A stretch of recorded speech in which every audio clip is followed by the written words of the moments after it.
Eto, update tayo mga idol. Jonas Sultan matapos nga po ito man-knockout sa isang baguhang Japanese na si Rico Masuda. May 2 buwan na mahigit halos ang nakalipas. Na ngayong June 1 ay may laban nga po itong si Jonas Sultan kontra sa isang Thai boxer na si Jackpan Sangtung. May record dito na 15 wins, 13 KOs at may 9 na talo.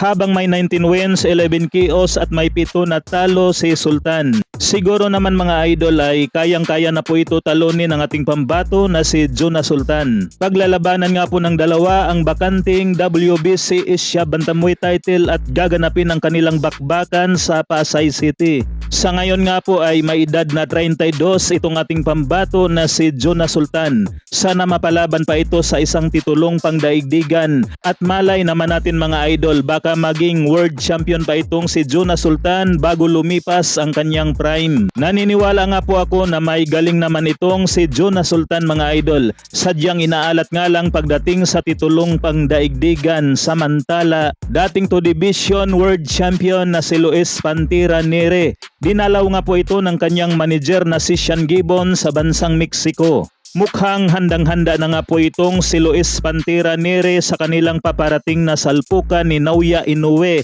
sa darating na May 6. Ito mga idol, opinion ko lamang. Promosyon nga po nila yan ni Ohashi sa bansang Japan.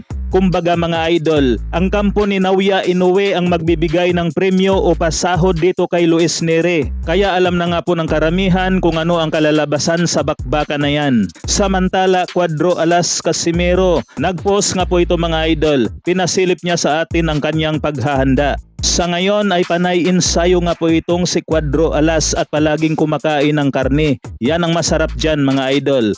Pero imposible na walang laban si Cuadro Alas bago matapos ang taong ito. Yan lamang mga idol, maraming salamat po.